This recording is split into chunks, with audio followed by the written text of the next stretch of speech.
So good afternoon. We have Vladimir Milov, who is Vice President of Free Russia Foundation today, but not only that, he is now a dissident, an opponent of the Putin regime, but in the early 2000s, he was Deputy Minister of Energy of the Russian Federation, a very important position. So very well placed today, Vladimir, to understand the Russian economy after 3 years of full-scale war in Ukraine. So my first question would be, in a nutshell, what is the state of the Russian economy today, really, and what are the major changes in the last 3 years? And how sustainable is this Putin's shift towards wartime economy? How do you judge this trajectory of the Russian economy? Hello, great to be with you. And to put the long story short, Putin's economic miracle, which everybody's been talking about in the past 3 years, is essentially over. So what we saw a lot of commentary in the Western media that Putin's economy has shown resilience in the face of sanctions and so on. But what actually happened is that Putin has been heavily spending the accumulated financial reserves that he did amass before the full-scale invasion of Ukraine to sustain the war effort, to sustain its economy, which experienced a lot of difficulty because of the sanctions and isolation. But now, basically, we see that the money is essentially over, and the economic growth is rapidly zeroing out. Basically, Russian official economic outlets are already speaking about a recession, which is coming. So the first quarter of this year was very negative. There are economic reports now which say that that was the first quarter-to-quarter decline of GDP since spring 2022. So it was, by different merits, the growth of GDP in the first quarter was around or near zero, as opposed to over 4% that we had last year. Government financial reserves are nearly depleted because for 3 years the state has been running enormous budget deficits to finance the war. And they are now in a very, very difficult condition because you see that the oil prices are falling. That's a significant part of Russia's budget revenue.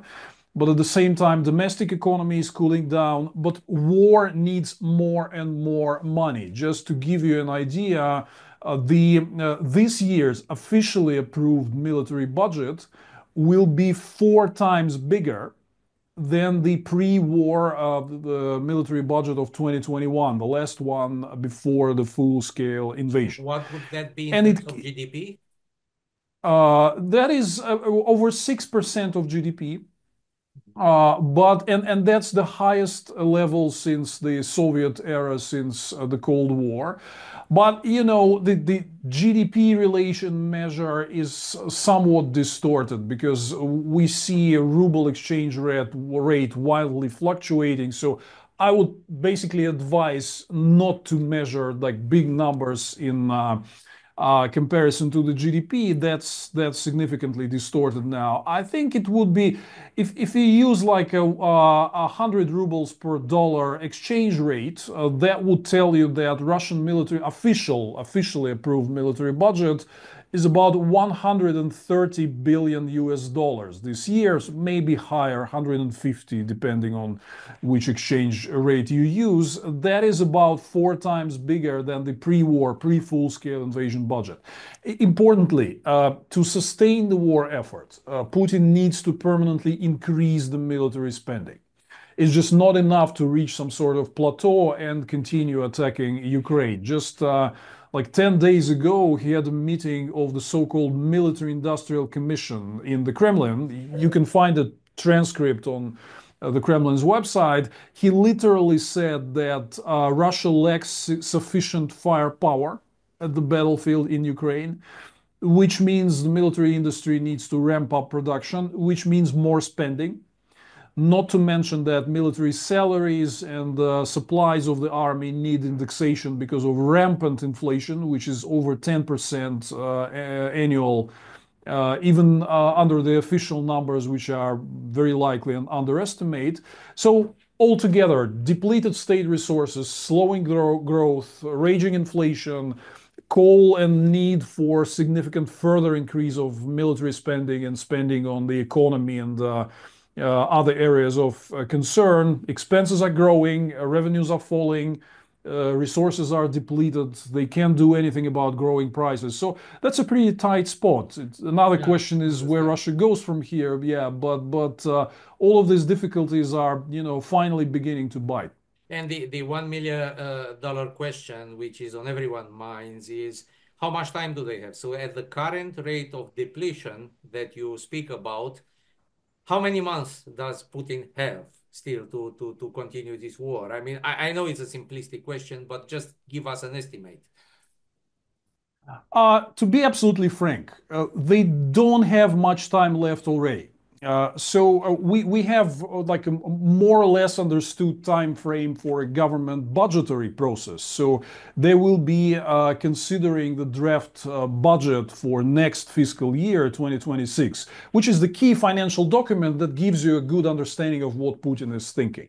So that will be happening from late August to early October. We will know the numbers and what they have decided. At that time, they will have to reckon the situation that they don't have the money anymore to increase military spending for another year, for just another next few trillion rubles. This is what they have been doing in the course of these 3 years of full-scale invasion of Ukraine. To sustain the war effort, they needed an increase of military budget annually by several trillion rubles. They just can't afford that anymore. There is no money left. So either they will have to, significantly change and soften monetary and budgetary policy, begin printing the money, basically, and tolerate significantly higher inflation like Turkey or Argentina style, or they will have to reconsider, slow down combat activity and battleground efforts, and make a decision to sort of cap the military budget. That is, we are right now in this moment. This is not a matter of like waiting for a few more years until they exhaust the resources.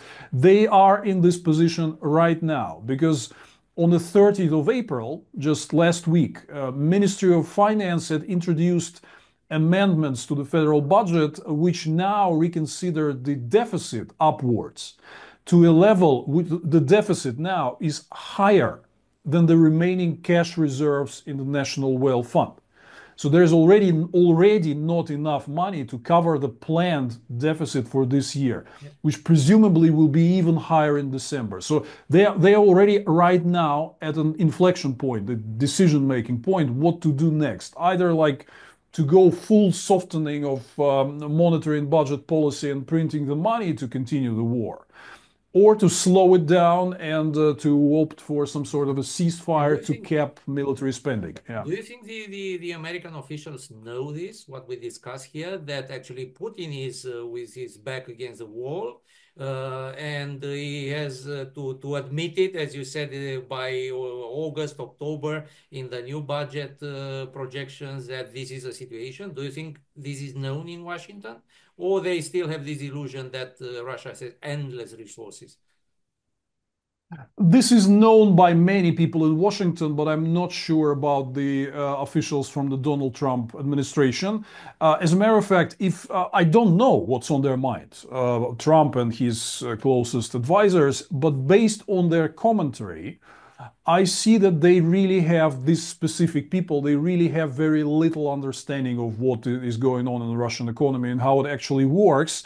Because, like one example, Trump and others are permanently speaking about introducing some sweeping tariffs on Russian imports. This is what they do to everybody else. But Russia barely exports anything to the US. Yeah. The mutual trade is like minimal. It's hardly visible in the microscope. So there is nothing to impose tariffs on. And Trump has been seriously, promoting that threat. If Russia misbehaves, I'm going to introduce tariffs on their non-existent exports to the US. So I don't know, but really it doesn't show, if you look at the behavior and commentary of Trump and his people, you would see that they estimate Putin's position to be much stronger than it actually really is. They really speaking about Ukraine like losing the war immediately if Trump withdraws from negotiations, which is not going to be the case. They speaking about Putin's capability of winning the war, which is also not plausible, neither militarily nor financially and by other criteria. So I don't know, but based on these elements that we can see in the open space, I think that Trump is seriously misinformed about what's really going on with Russia and its economy. And speaking about these relations, what if the American administration is moving towards relaxing the sanctions on Russia? They can only relax, of course, the American sanctions on Russia, but we also have the EU sanctions on Russia. So how relatively important are these two sets of sanctions? And can Trump really help Putin by relaxing sanctions? To some extent, Trump can help, but no question about it. If America relieves sanctions on Russia, that will be a very serious help to Putin. But it's not going to be the end of the world for Ukraine for several reasons. Because first, European sanctions matter much more, significantly more. Before the full-scale invasion, let me give you some numbers. Before the full-scale invasion, Europe was harboring about over 50% of Russia's exports, not just EU, but also United Kingdom, so all of the European continent. Over 50% of Russian exports went to Europe, only less than 1% to the United States. So that is the magnitude. We barely traded with the US, and same thing existed with foreign direct investment. If even we do not count these offshores like British Virgin Islands and anything, I mean, just the European countries. These were 2/3 of the total accumulated foreign direct investment stock in Russia before the full-scale invasion. United States, just a couple of percentage points versus like 65 for Europe. So Europe was the major trading and investment partner. Russia really has a lot of difficulty. That's another lengthy question, but shortly, Russia has a lot of difficulty to finding other export markets, other investors. There's been zero investment into Russia coming since the full-scale invasion of Ukraine from China, India, Turkey, Middle East. Zero foreign direct investment entries in more than 3 years. That's important to note. Most of the investment came from Europe, barely anything from the United States. So US cannot compete with Europe in terms of being important trading and investment partner. However, what it can do, it can provide some critical technology for some Russian projects, also in the military industry, which is, the thing is, like every Russian industry, every Russian sector of the economy basically can somehow operate by itself, but it's usually dependent on several critical technologies or elements of the value chain, which are not produced nor in Russia nor often in China. So here is where, American lifting of sanctions matters. Some of the industries might get vital technology they need, including the military ones. Another thing, of course, is banking sector. Russia suffers big time from major banks being cut off from SWIFT. So the US, if the US, manages to plug in at least one or two big Russian banks to SWIFT, which they tried to do with Rossельхозbank, the agricultural bank of Russia, that will be a major relief. But this is all, this is sufficient help to Putin to somehow continue with his economy. But it's not going to remove all the toxicity around, working with Russia, trading with Russia, investing in Russia. Most businesses will not rush in before European sanctions are lifted. So it is more important what Europe does here, which means Trump can help Putin by lifting the sanctions, but it's not going to be the end of the world, and European sanctions at the end matter more.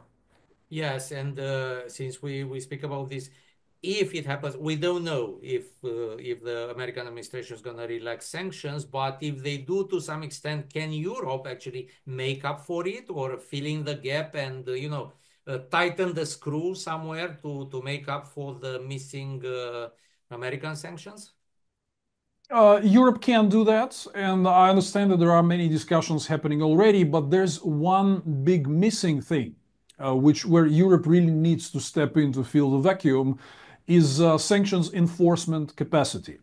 You need to have some officials who are basically tracing all these supply chains, participants of trading and financial schemes.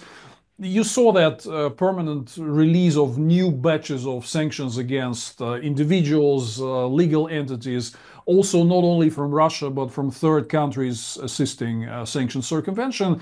So that is a result of this scrutiny, this work by people who are tracing supply chains, financial schemes, uncovering who is helping Russia to avoid sanctions and putting them on the sanctions list too. So the best enforcement capacity there is with America now. They have specific agencies dedicated to that, like Office of Foreign Assets Control, Bureau of Industry and Security. Europe does not have comparable sanctions enforcement capacity and personnel, and it also does not have the proper branding, because when you talk to businesses across the globe and all these merchants or financiers from the global south, when they hear OFAC, when they hear US Treasury, they get a shiver down their spine. They scared, because they understand that when you cross the line and violate American sanctions, you will have consequences. They will reach out to you globally. Europe does not have this sort of tentacles, this kind of mechanism. It would need to establish it. That is painful. I've been speaking about that with European officials for like 3 years and more, and they say, listen, we got to hire more bureaucrats. European taxpayers don't like that. But I'm sorry, that's the only way to go. Like several hundred people, specifically like task force dedicated to monitoring compliance and enforcing sanctions, is absolutely key. So the US has it right now. But it's not just Trump potentially lifting the sanctions against Russia. It's also the destruction of US government bureaucracy by Elon Musk's Doge or other structures that can also diminish that enforcement capacity, which is why there's even a stronger call for Europe to step in and fill the void. Big question mark, will Europe be able to do it? Mm-hmm. So we in Europe, we have the critical mass economically, but we don't have the enforcement instrument and these specialized bureaus to go after them. We need to create them at some point. Coming back to the domestic economy of Russia, can Putin squeeze the civilian economy even more to get more resources at this point? So I don't know, how are the sectors doing? How is the energy sector doing? So is it possible to apply a little bit more pressure to get more money to buy time with his war? He has been doing that all along already. So, for instance, just to give you an idea, pensions has been already in negative territory for nearly 2 years. They have been not matching the actual inflation. So real pensions, inflation adjusted, were down. Effectively, he's already kind of squeezing this social spending. The other thing is federal subsidies to Russian regions were also down for a second year in a row. They were cut by the federal government in 2023 and 2024. It's going to be even more so this year. Russian government's been already cutting some major, programs of economic and infrastructure development. So that's already going on a big scale for quite a while. So all this resilience that people see on surface, it comes at a significant cost at already cutting a lot of stuff. Yes, he can do some further cuts, but it's going to be painful. There's going to be a major lobbyist fight between different industries, regions, and so on. And there's going to be a lot of social and popular discontent. How important this is, just remember 2.5 years ago, Putin launched a first wave of mandatory mobilization of Russians into the military to get more troops stationed in Ukraine. There was always a talk about a possibility of Putin launching another round of mandatory mobilization. But he didn't do that because public opinion is overwhelmingly negative against it. So you can guess what the reaction will be to major social benefit cuts. The point is, Putin always, yes, he does the cuts all the time, but he kind of like stays shy of going like full-scale diminishing of social benefits, which will be met with major popular discontent. So there is some room for maneuver for him, but not much. I would bet again that the key option for him is, he's been doing that already lately, printing the money, essentially finding the schemes how the central bank can finance the government deficit directly. They've been actually doing that lately with central bank providing credit to the top state banks, which then bought government issued bonds. So this is how they already feeling the deficit right now. I think they will just expand this scheme, which will lead to more inflation, obviously. Yeah, obviously, and I imagine when they cut something, the first infrastructure project, regional subsidies, as you mentioned, so and they leave the social subsidies last on the list because they are most painful and most visible. But speaking about the regions and the deep Russian territory outside the big cities, and this is my last question very briefly. Is there any chance of unrest, or because people see that, is it the pain of the military recruitment, the victims of the war, the soldiers who are dying or are wounded, or this inflation, permanent inflation and the degradation of life? Do you think it is possible to see unrest in Far East or Siberia or somewhere? If you recall how Russian history works, you will see that Russian society as a whole, generally in difficult times, chooses adaptation as the major strategy of survival, because they fear that they alone cannot challenge these big, organized and mighty, powerful central governments. And any attempts to self-organize bottom up are, terribly crashed. And we saw that these certain attempts for organizing local protests in different regions in the past few years, government has been, brutally going against the activists, the organizers. They've been imprisoned. Some of them were killed, like in Bashkiria, for example, and so on.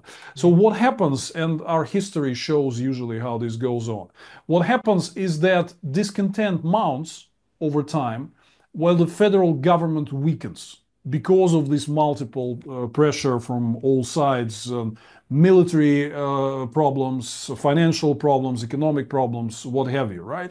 So at some point, these trends meet. Discontent grows, and the federal government becomes weaker and can no longer control the situation. Like a Caesar We're effect. not there. Yeah, we're not there yet. But we saw Russia is probably the champion of the world in terms of full collapse of strong centralized state. It happened twice in the recent 100 years, So we slowly but surely like moving on towards another breaking point like this. Of course, it's very hard to predict when it happens, but the trends are very clear. Federal government's getting weaker. People are getting less and less happy, and discontent is And mounting. just in 10 seconds, what's your prediction? What happens after that? What is the scenario after that? Times of trouble, Putin 2.0, another Putin, or democratization? Also, if you recall our history, Russia has this strong demand for normalcy. We always had perestroikas after the period of strong totalitarian grip. So people want all this excessive totalitarian control to be relaxed. So there will be, difficult to say what happens specifically, but there will be a strong demand for normalization, living in peace, and having an accountable government. Okay, thank you very much, Vladimir Milov, Deputy President of Free Russia Foundation, and let's hope for better times for all of us. Thank you. My pleasure. Thank you. Okay.